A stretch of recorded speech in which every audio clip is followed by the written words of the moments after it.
Ladies and gentlemen, ATDF everything in that shelf presentation.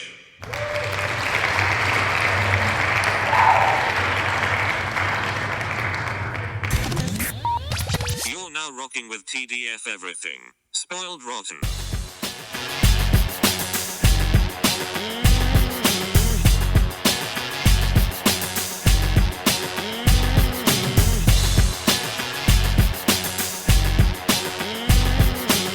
Spoiler alert. Welcome and welcome back, everybody.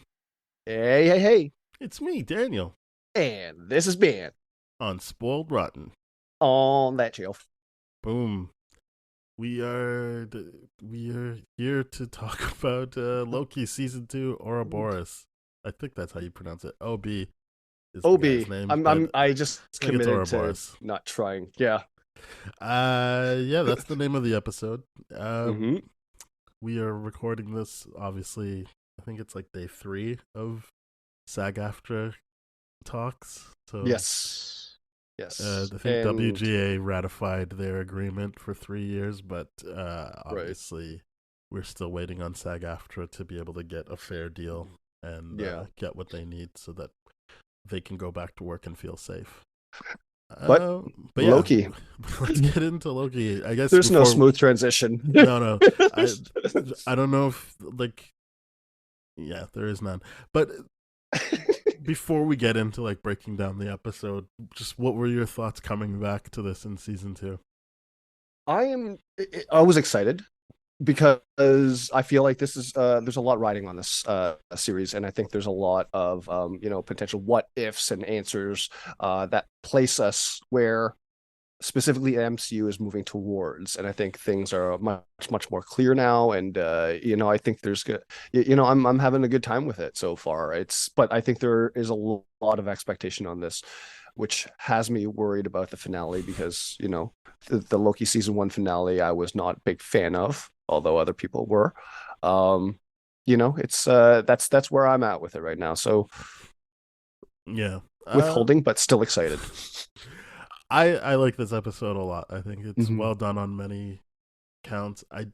I'm not really interested. I'm not saying you're wrong to care about that. I'm just saying this qualifies why I liked it as much as I did. Is that I've given up on like caring about where they position the thing, and I think it actually helps that they just tell their story.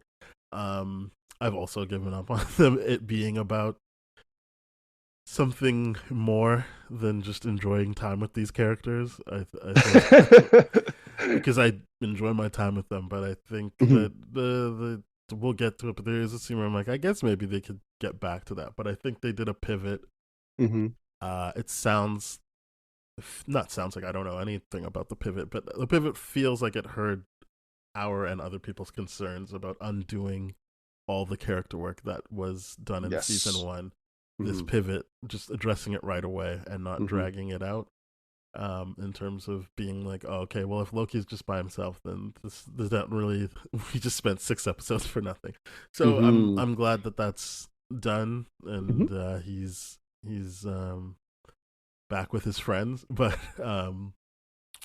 yeah, I think I just have to just enjoy it as like, oh yeah, that was fun, because I don't think they're actually up for following through on some of that kind of stuff that we talked about earlier. I don't think they are, and so I'm not gonna hold them to that anymore. I'll just enjoy it for what it is. That's exactly what we do, right? We just gotta see what comes at us, and it is what it is. But in terms of the episode, it is, I feel, gotten a promising sense about it. They spent a good amount of movement being like, okay, they solved the thing here. There's like, okay, all the teaser stuff is from the first episode. Great, that makes sense from a marketing standpoint. We're not getting all that much. It's got me excited, and I really, really enjoy that feeling. Yeah. Well, here we go. So it starts like right away with Loki running away from Mobius, the TVA, and Hunter B-15. I don't know why I thought she might not be back, because I just kept seeing the cast list and I didn't see when we were there. But she's back, and I'm glad that Hunter B-15 still is important in this. I don't think as I mean, it's only the first episode, but I thought where they left her was very interesting, and obviously she speaks to it in this episode. But it seems like they've dialed back on that, and we'll see where that goes. But yeah, he's in the past, running away because they haven't met him yet, so they're just like, "What the fuck is this?" And then he time slips back into his present and crashes through the window of the TVA. Time slips again, and he's like, "Oh, I must have been in the past," because he sees a crack on the floor, and I'm like, this is what I mean about, like, I think it was well done on multiple levels. I thought that it was well written, so there was like visual stuff for you to just connect with, and then I thought the dialogue really moved things along, and yeah, they've got a good cast, so the acting is there as well, and I already said it, but the visuals, I was really impressed with the visuals and the humor. But yeah, that idea that he looks at that crack on the floor and he's like, "Oh, I did that before," and he even asked the qualifying question of, like, to Casey, like, "Was that always there?" And Casey's kind of like, "I don't know, yeah, like, for as long as I can remember." Yeah, and you're like, okay, he did that in the scene we just saw.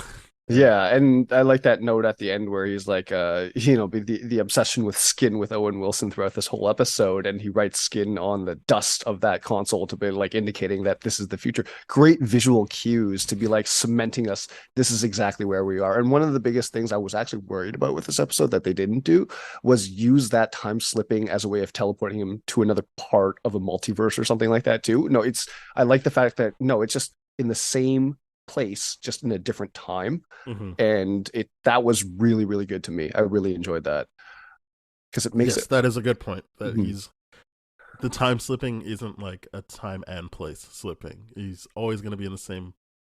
I mean, it does seem like he jumps around the building, but he's staying in the TVA. I think I didn't get too much into it, but I wasn't clear on when and how, where and how he was slipping. But it definitely was just going back and forth in time.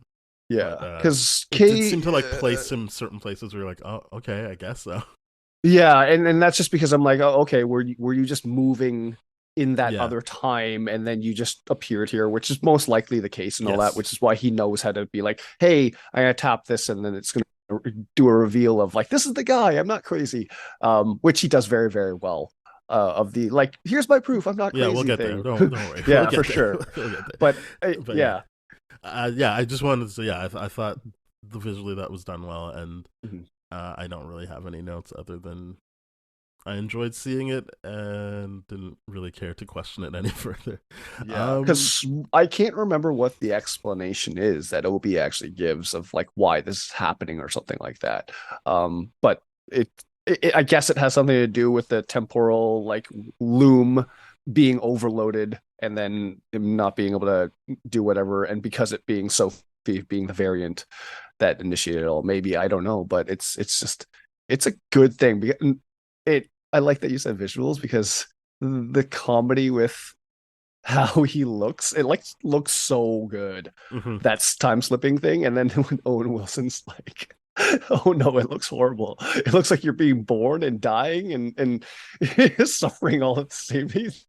It's so good the way he describes it, but it's funny. So B-15 and Mobius are basically back at that where we left them, I guess, in season 1 before we time traveled and didn't know it, which was just like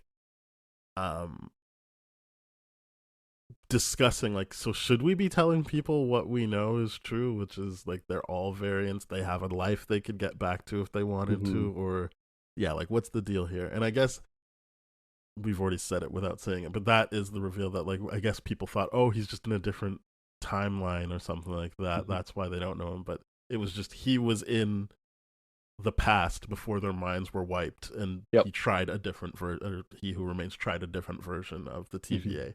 But yeah, so which comes up later, but that's why I brought it up now. But yeah, I like that they're sticking with that idea of like, all right, like, do these people deserve to just stop being in service to this pointless task because they don't know what Loki knows, or this heinous task?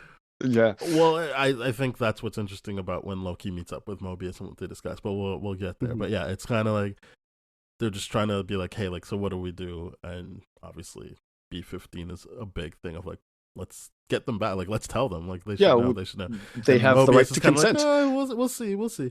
And I Yeah. think this is an introduction of X5. I don't really remember him from first season, but he might have been No, in it's first definitely an season. introduction. Yeah. It's a Played weird by- one too. It's a weird he's just- introduction. Because I It's don't, very uncomfortable and awkward. because I was like, is he gonna fight him? But he really was just trying to buy time before telling them to go to the council room. Because he's like, oh, like I thought he was gonna be like, caught you, you did something wrong, and it was just really an excuse to be like, nah, I don't care what you have to say, just go. Yeah. We're Like this is his small talk was just I'm Yes, gonna his play small mind talk. games. And I'm like, Yeah. what? Yeah. I like the character, don't get me wrong. I was just like, I thought we were going a different direction with him. Yes. But he's fine. And so X5 presents the information to us, the audience, that Renslayer's just missing. So they're regrouping, they have to figure stuff out. The council, I don't think X5 knows, but the council knows that Mobius and B15 know some stuff that probably shouldn't be spread out to everybody just yet.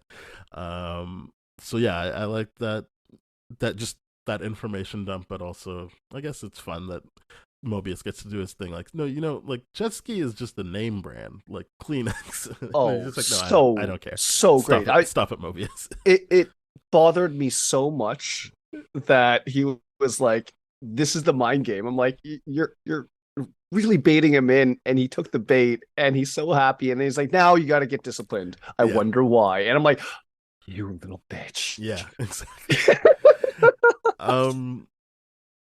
So yeah, then we see Loki in the past, and because he asked Casey in the present, hey, where did Mobius go? He goes, oh, the war room.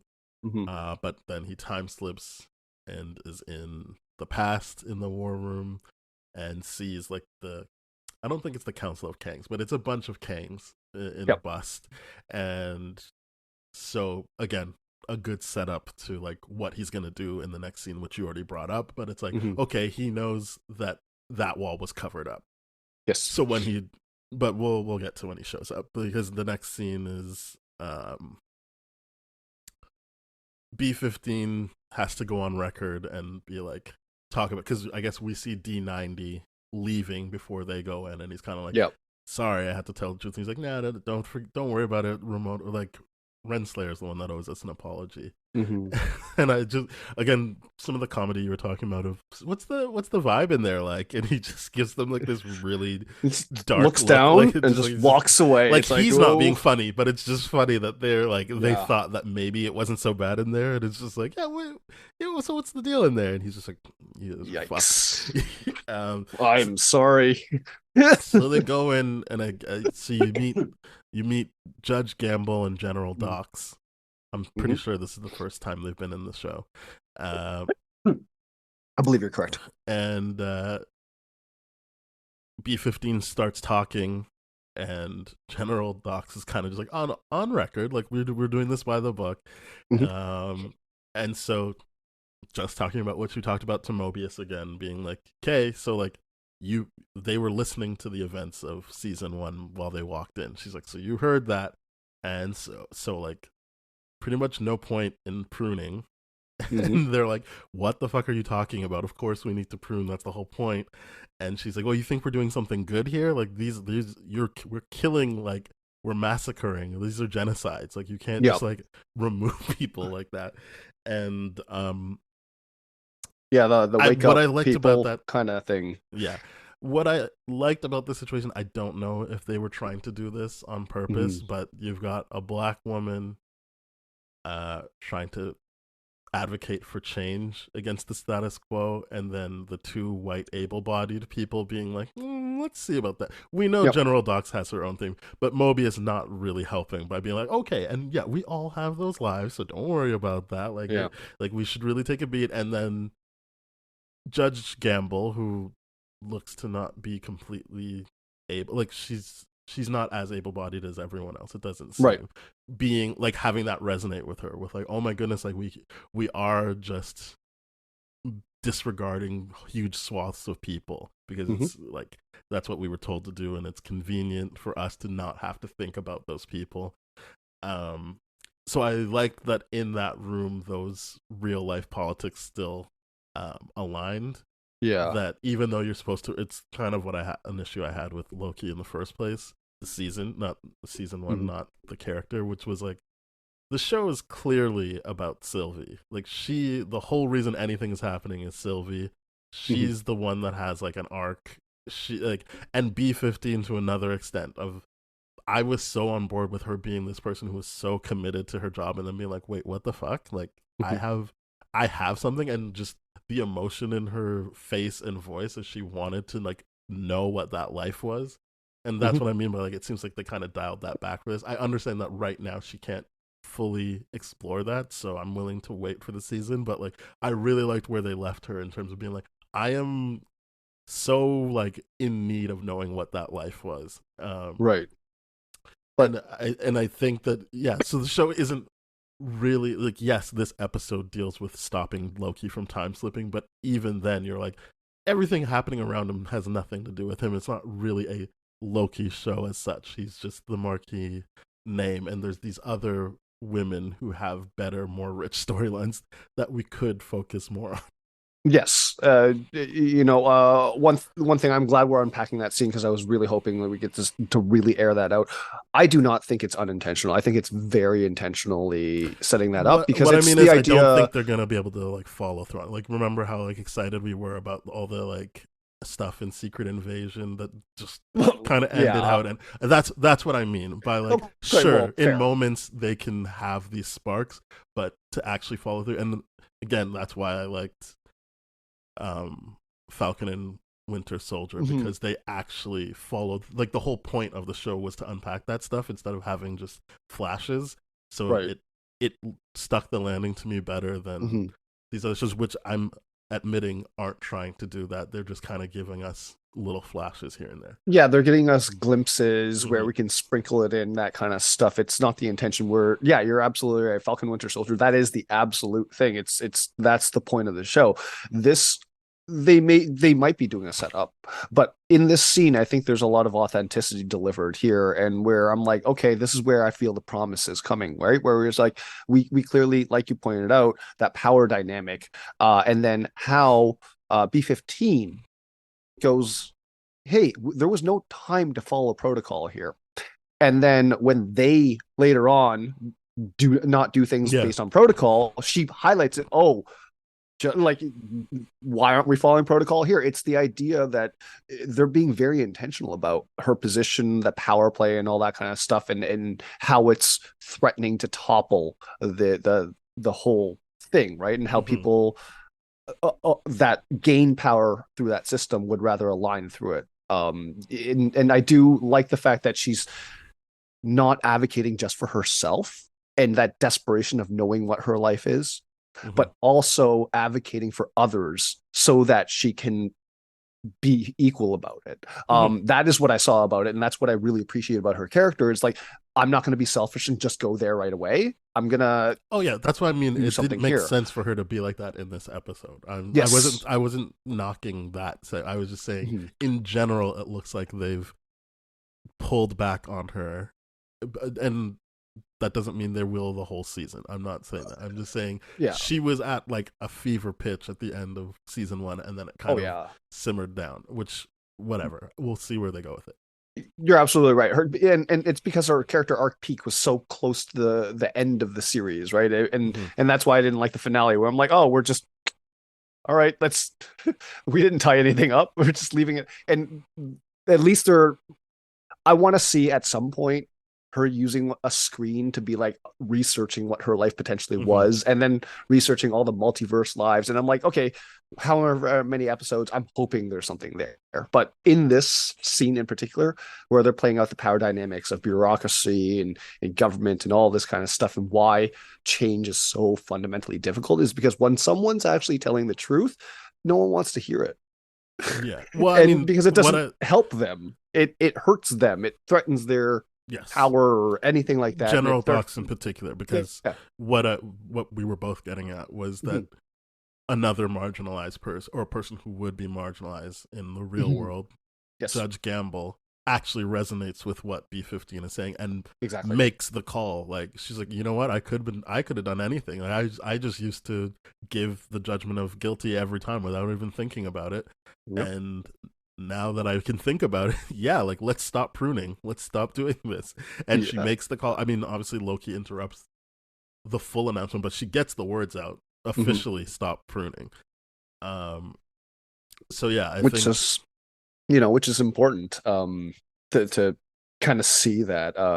But it's that human empathy aspect, or the empathy aspect in general, which will mhm. allow these kind of things to resonate with people and be heard.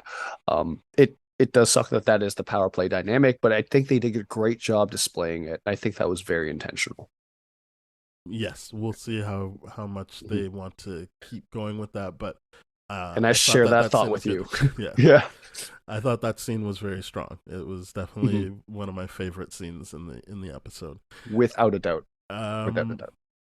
then Loki joins, and he's this is I think the most I like Loki, like this sequence, which is he shows up, takes the pruning stick, he Mhm. reveals like, "Hey, look," and again, like the idea that they always had this idea of what the TVA always was, but that's only because their minds keep getting wiped. And he's showing them, look, there was a different version of this room. Like, look, Yeah. and this is the guy who's doing it to you. This is the guy Yeah. who's coming. Um, Very and much like the Hela thing with Odin, the reveal with the ceiling art and all that kind of stuff. How do you think we got seven kingdoms and all that kind of stuff? He was a conqueror. He was a dick before. It's great stuff like yeah, that. That's like, listen, wake up! You're listening to the propaganda machine, buddy. It's great stuff. and then so then Mobius escorts him out, and we see that General Docs takes X5, and she's like, "This just changes nothing. Like I don't give a fuck. Like Mhm. just go find Sylvie. She'll have the answers." But like not in a hey let's add, like it's really like hunt her down. Like we're gonna capture her and make her pay for this. She's the reason all of this is happening instead Mhm. of what Loki said, which is no. It's the he who remains that made all of this happen. But Mhm. this is why I Yep. was like, I don't know if the show is landing on one answer or the other in terms of pruning, because Loki presents like, actually, yeah, the only way we could have stopped this huge issue that's about to come was the pruning. Like Right. that's he's like there is no easy, and he says there's no easy answer. There is nothing to do. Like Mhm. he's like I don't know if he's telling the truth, but if he like it's way worse to just assume he's not, and like I get not wanting to prune, but Mhm. also not pruning is going to lead to some terrible stuff if this guy is right. And I just like that he added that complication of like Yep. which in general I believe the only easy answer is that there are no easy answers. Like this is Yep. not, if you think something's just clean cut, then you're probably No, wrong. it's a gross overestimate. It's a gross oversimplification because and this is what I do like about this and about uh what he's setting up here is I hope they explore this idea a lot more. Like it's culling and all this kind of stuff for whose purpose. It's one singular purpose for one singular purpose, person, right? And it's because that war is coming because of Kang. Like that's the big thing. Like if King didn't exist, would this actually be okay? Is the question. But it's interesting nonetheless, and I hope they unpack it because obviously they gotta take care of Kang in like phase 6 and stuff like that. But it's the idea of like, okay, well, if someone's not, it doesn't have to be in one person's vision, or is it now like a committee, or how does it end up being? I think this is the interesting thing. Does he, because of, I think where Loki comes from too, and his conquest history, I think his like viewpoint of supporting that is a lot easier to get to, which is like, yeah, it's consistent with the character and I like it. But I really want them to unpack that and hope that he gets a different viewpoint at some point. Because I feel like he's just taking an easy answer. He's not. He's saying this is complicated and Mhm. I don't know what to do. He didn't Yeah. take any easy answer. But no, yeah, well, I mean, fair. Didn't he at one point say that he supported it or whatever? No, I think Hmm.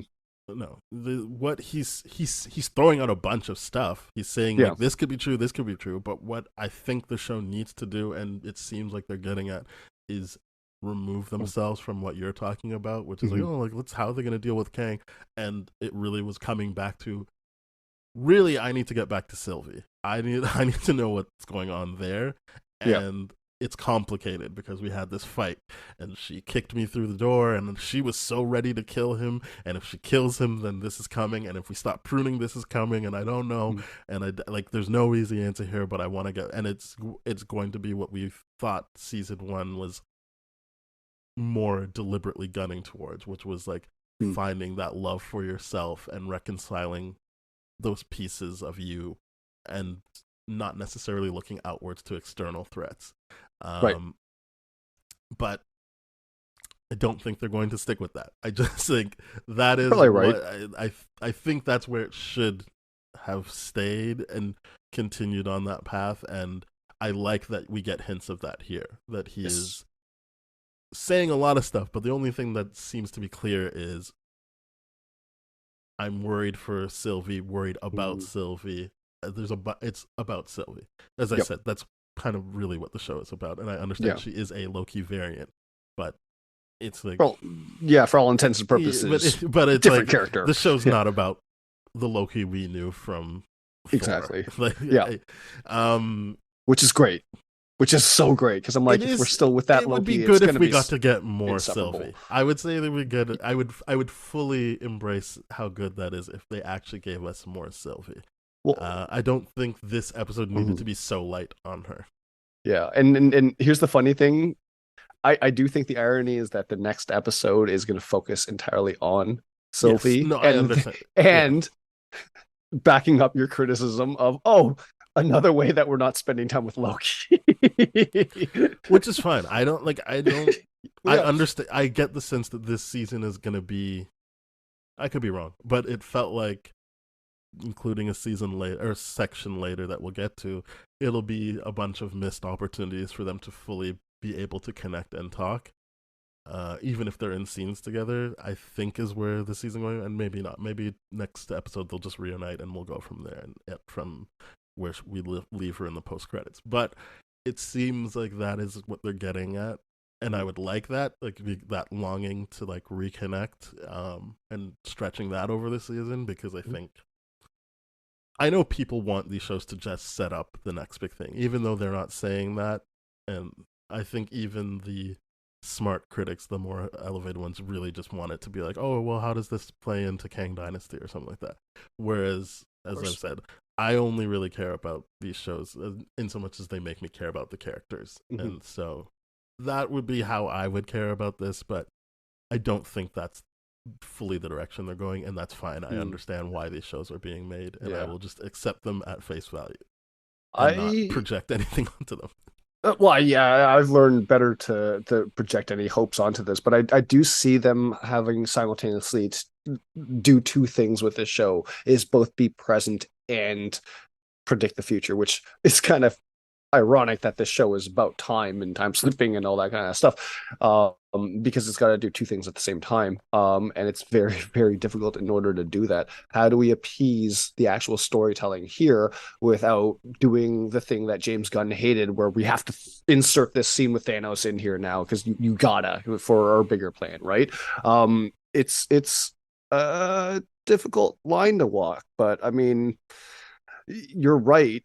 The even the smarter critics are like, where does this fit in? And I have a big degree of that, and it's just because I feel like it's more exciting sometimes, and I'm saying this for clickbait reasons. I'm not saying for how people should enjoy this show or however, whatever, no judgment calls, but it's the idea that it's people want to be that person that's like, I got the theory right. You know what I mean? They're like, I did this, I was smart, and I'm outsmarting Kevin Feige.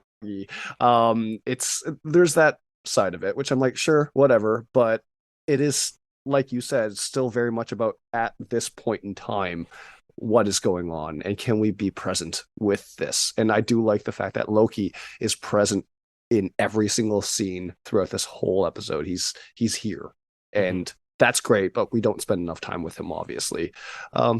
It's fun that he's the damsel in distress right now. It's fun. It's a little fun. Sure. So I think this is after we leave the counts room is when the comedy really kicks in for me. Like I think it's great to have Mobius and Loki back together, and Yes. they kind of slow things down and are having fun with each other. Well, Loki is not quite there yet, but there's just funny stuff of like he's time slipping, and Mobius is like, oh. How does it? Because he's like, oh, how does it look? And he's like, well, how does it feel? And there's all that, just really funny back and forth. And then there's even that, not quite a sight gag, but just that thing where they enter the elevator and they're going through. He's like, you said it didn't look bad. It's like, what, do you think it looks good? And the camera shifts so that you can see there was someone else in the elevator. Like that's just great stuff. I thought that was so good. That was so good. I'm glad you brought that up. Completely far out about it. So good. How did it look to you? It's just terrified in the corner. Just silence. Just like really terrified. Is that a disease I can catch? Or like just when he's talking about like, no, I don't remember that. He's like, yeah, because he erased your memory multiple times, and then as the door circles, he's like, I just don't remember having my memory wiped. Like comedy like that. Like I thought that. Not that Owen Wilson wasn't good in season 1, but it was nice to see that he hadn't, like, you're not being like, oh, they're just doing the same stuff with him. Like, he's really funny in this, and everyone else around him can be funny as well. I thought that they found a way to, like, because he's not the cool guy this episode, at least. Like, he's not the guy that, like, knows everything. And so, like, in season 1, the fun was like, oh, Loki has found someone that can out-trick him. Like, now they're both kind of, like, scrambling, but they still found a way to make Mobius an interesting character. Like he's still able to, like when he's like, well, I was gonna ask you who won, but he's like, it was a draw. He's like, oh, so you kicked each other through doors? like calling them out on shit and all that kind of stuff. Yeah, like stuff like that. And then they get to Ouroboros, and it's great because this is where Loki starts to have fun, where it's just like like Mobius is kind of like, oh, like Obi, yeah, like has it been 3 or 4? He's like 400 years, and Mobius clearly had no idea, and he's trying to make it like they're friends, but he's like, yeah, or Ouroboros is like, yeah, because you got off on the wrong floor, and then I told you, he's like, and I hung around a bit. And he's like, no, you didn't. You went right away, but it was great. And like just Loki's reactions to these when he was like, hey, how are the other guys? Like, there are no other guys. And Loki's like, there are no other guys. Interesting. Go on, Mobius. Like, tell us more about how you don't actually know this guy. Yeah, I thought that was really fun. And then just again, great writing and great. I'm like, it felt original, even if it's not an original. I'm sure people will cite other times of it, but this is where Loki time slips to the past, and so while he's having a conversation with Obi in the past, that is informing Obi in the present, which is great because he's like, no, I don't have that. He's like, wait, I do have that. And then he's just like, and just like how they're breaking up the conversation of like, and then what did you tell him? And it cuts to the past of like, that's impossible. And that line they keep coming back to is like, yeah, I'm having trouble reconciling that. It's all great stuff. I was really happy with this segment as well. Sorting it out. I was gonna be a bummer, but I'll just leave it alone. Yeah, it's really fun stuff, and I didn't write down the details, but it's basically like you already hinted at it. Like there's a temporal room. They need to suck Loki back into that by him pruning himself from all instances, and so then that will stop him from time slipping. I don't think the details are important. Maybe they are. I've seen other people that think that Obi is up to something, but I'll cross that bridge when we get to it, if we even do. I just thought like the important thing is they're gonna fix the time slipping right away. It feels like it wasn't an issue in season 1. Like this only happens in this episode, right? Like the time slipping. Yeah. So yeah, it's kind of like I can see how you've made this all about Loki just because they have to fix this time slipping, but it didn't really feel. No, we're not spending significant time with him. Yeah, he does significant. I don't even mean with him. I just mean like it. It was like it. I could feel that they're like, this is how we can really focus on him. as opposed to what really is going on. Because like even B-15 gets split off to be like, well, I'm gonna have to deal with General Docs because she's got something cooking with X5. D9D seems to be with her and like on her team while they do that, but like yeah, they split up and they got to do their thing. And I do like the humor of as you already said, Owen Wilson or Mobius learning that his skin might peel off if this doesn't go the right way, and he writes that in the dust in the computer so that when Loki time slips to the future, he can be like, okay, this is the future, because that's what Mobius put in there. So yeah, all of that stuff is good, and so like they've got this whole thing of, hey Loki, if the turn's green, it means Mobius was successful, and it's time to prune yourself, so you have to do it within moments. But he's in this hallway and he's hearing a phone ring. Well, two things. I couldn't help but think of Into the Spider-Verse and Across the Spider-Verse with his time slipping. It felt like so similar to when people get pulled apart when they're in the wrong universe, which isn't happening here. That's very clearly. But I was just like, oh, that's interesting. Like visually, that's kind of what it would look like in real life. And then I think people really thought of the Matrix when it was like he needs to leave this time, and now there's a phone ringing that could suck him out, which I thought was interesting. And I don't mean anything by it other than like just interesting reference points of, I think, solid movies that people like. Yeah. And so this is what I actually feel like is actually going to happen, and this is definitely me projecting here, but I feel like this is one of those things where we're going to have to come back to this scene multiple times because he gets pruned right away, and it's like, okay, was that because they told Sylvie to do it? And then Sylvie shows up and prunes him right away, and is that phone call being like, hey, don't let Sylvie prune you, and then that's Sylvie from a different, and I feel like it's going to be something like that. Well, yeah, we should explain the scene because we kind of just jumped. But yeah, so he gets to the end of the hall and the phone ringing, and then a door opening. Sylvie comes out of an elevator door, and it's kind of like, oh, there you are. And I love the way that Tom Hiddleston, I almost called him Holland, Tom Hiddleston plays this of just like it's you, okay. The relief. I don't know that I saw relief on his face, but I saw him processing a lot. Like, what am I going to say? Oh, it's like, this is obviously the first time he's seen her since they had a fight. True. Yeah. And it's just like, what do I do about that? He doesn't have time to do anything because then he's pruned. As you said, I think that either it'll be something they revisit in all throughout the season or just in the finale or something, but I definitely don't think that's the last time we're going to see that scene. That scene's going to come up. There's too many unanswered questions and unanswered phone calls for that not to be something that they revisit. I 100% agree with you. Yeah, it's going to be one of those kind of things. I don't think he's going to get sucked through the thing, though. What? Sucked through the phone, like in the Matrix. I do not think that's an option. I just think that people would go there because like, oh, that's a thing. I don't think I don't think people who said that thought that's what was going to happen. It was just, oh, that is an extraction point in the Matrix. He needs an extraction point.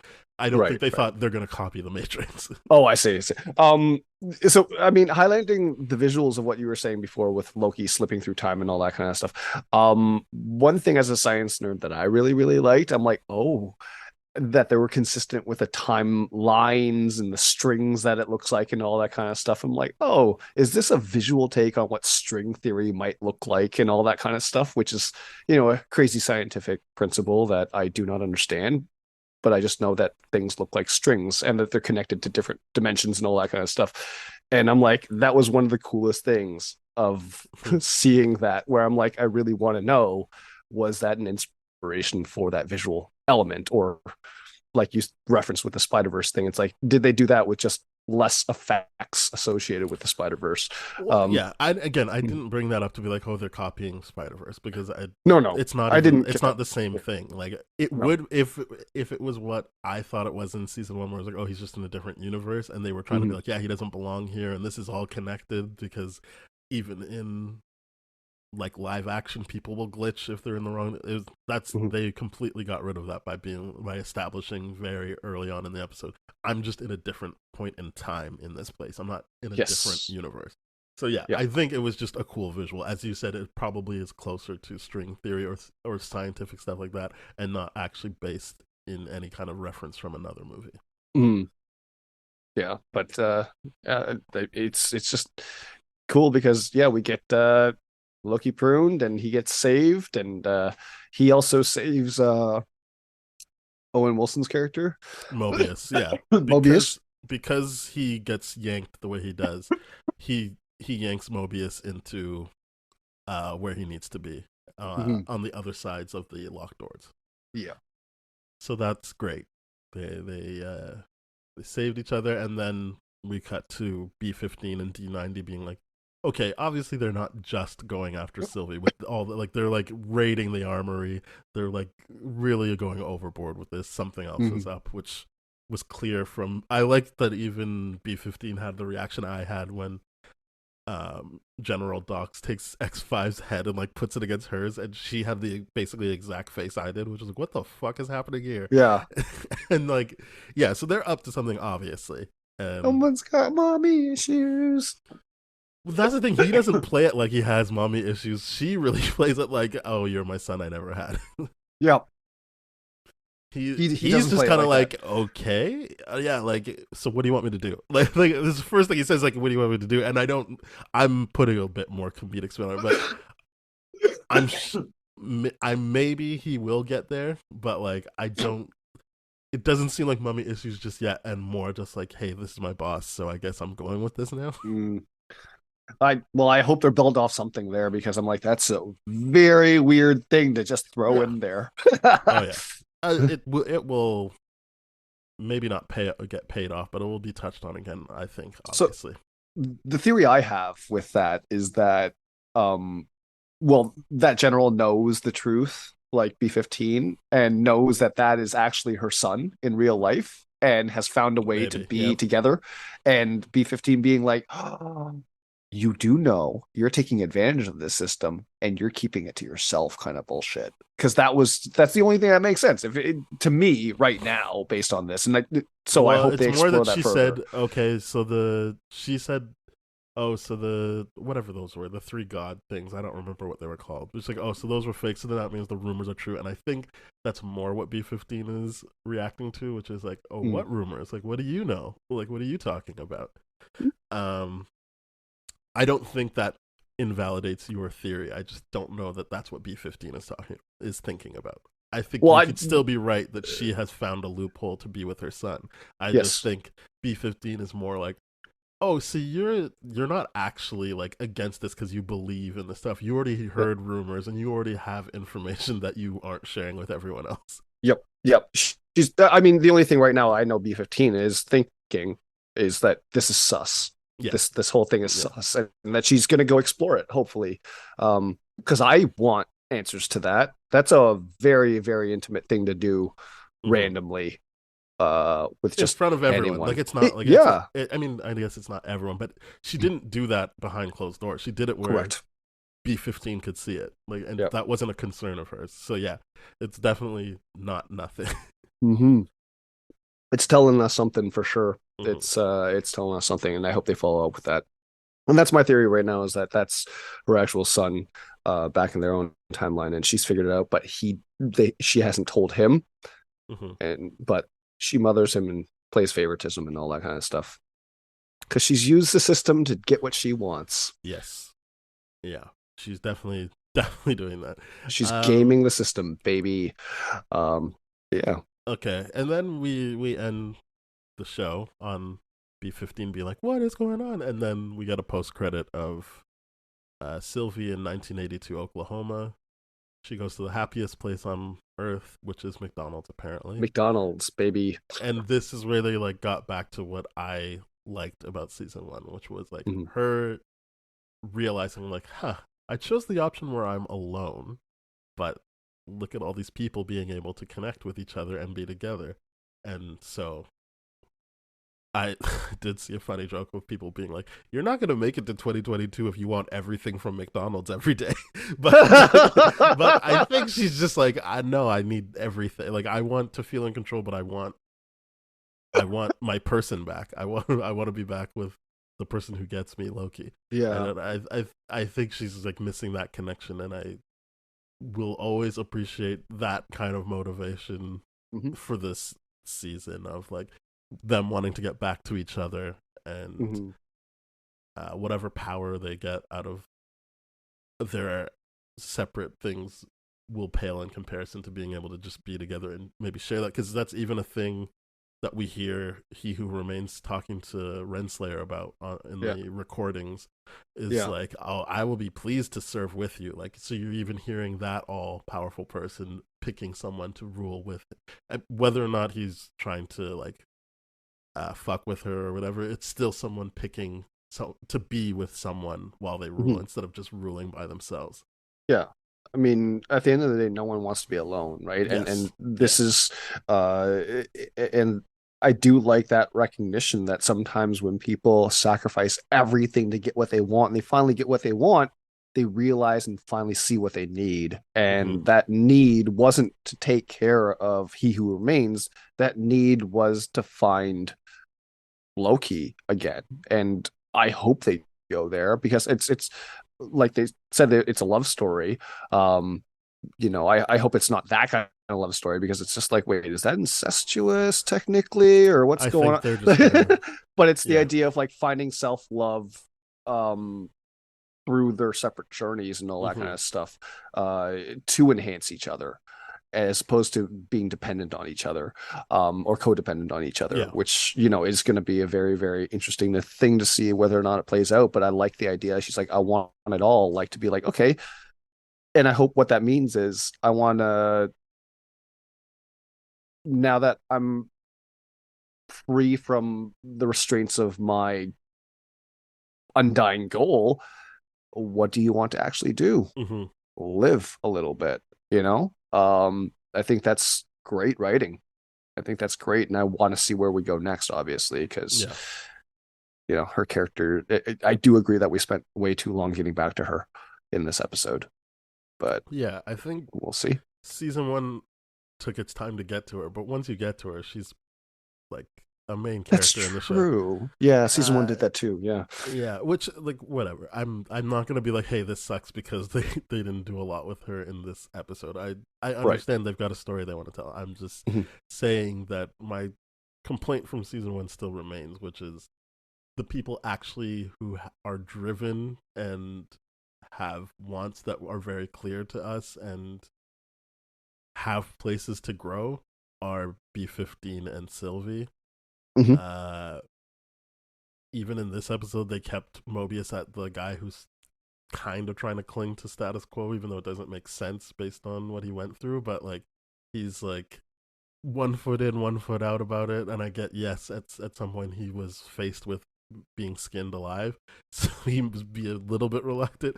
But Yeah. and I'm not, again, I don't say that as like, so it sucks. I'm just saying that it's very clear to me that they've got more interesting characters that they are seemingly hesitant to bring to the forefront fully and explore.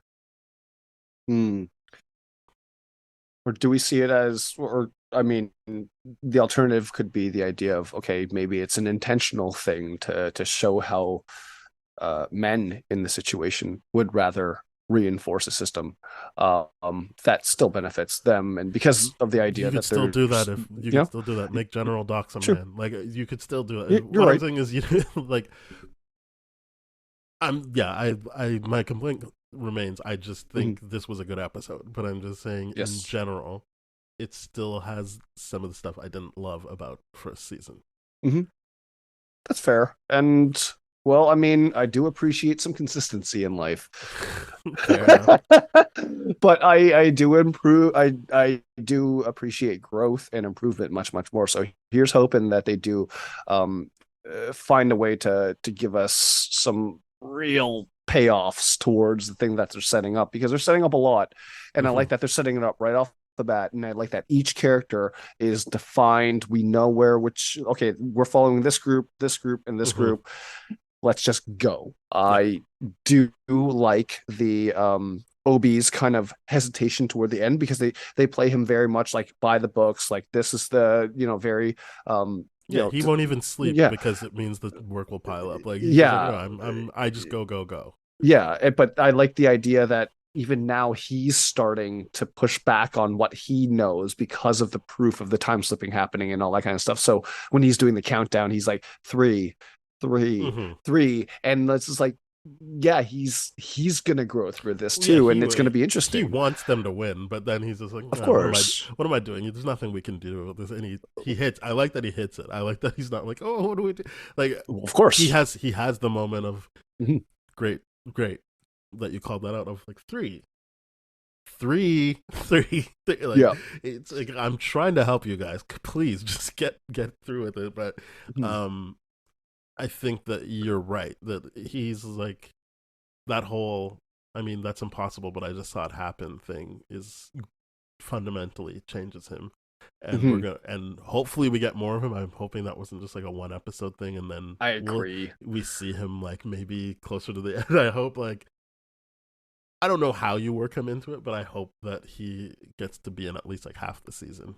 Right. I mean, yeah. I don't know how they work him in a little bit more. It's going to be confusing. But I do hope they find a way. Maybe he just by virtue of everything has to just go along with the journey.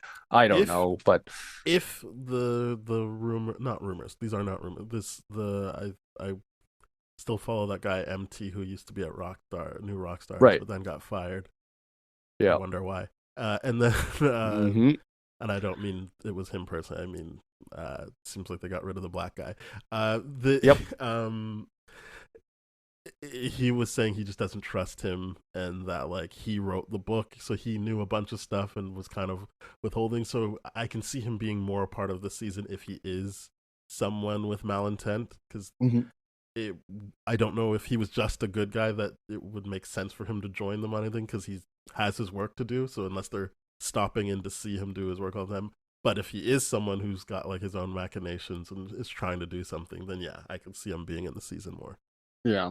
Yeah. I mean, we'll see right now Yeah, because as much as I love seeing him on screen and all that kind of stuff, I'm like, oh, they're really not letting his character do a lot right now. He's just in service to other characters. But I do like that the fact that the hint that they're like, okay, he is pushing back on some of the things that he was, because up until then he was very mechanical, very to the book, very, I do this, everything, and I'm the model employee, model minority at it. So now the idea, he's like, no, I, I'm going to still follow protocol, but I'm going to give leeway. I'm going to give gray space. I'm going to do this. As small as that is, I think it means a lot for this character, especially because he's like, hey, I did 400 years down here with a weird social interaction that I remember vividly, as well as the fact that I have not taken a day off. And he's a one-man department. Take any time off. Yeah, it's wild. Not even a day. Just doesn't even sleep. Yeah, so I'm like all those notes that they build into that character. I'm like, I really want them to explore that a little bit more and see what happens when he's like Sylvie, given that freedom of opportunity to break free from the things that he wanted, which is that regularity maybe, and the things that he needs, which is a little bit of spice. But we'll see. We will see. Yeah, that's episode 1 of season 2 of Loki. I'm hoping we can just get these out every time on Mondays, so for you guys, but we'll see.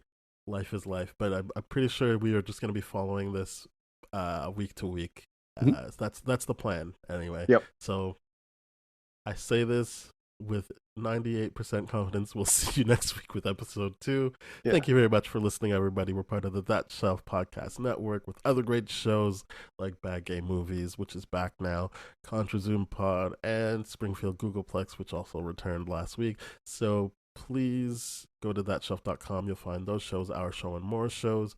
If you want to hear older episodes of our show, you can go to tdfeverything.com/boldrotten or all the different podcast platforms that we're on. You can rate, review, subscribe, share with your friends, do all that great stuff. And if you want to get in touch with us, we're on Twitter, Threads, and Instagram at tdfspoiled, and our email is spoiledpodcast@gmail.com. So please get in touch with us, and yeah, we'll see you next week. Goodbye. Cheers.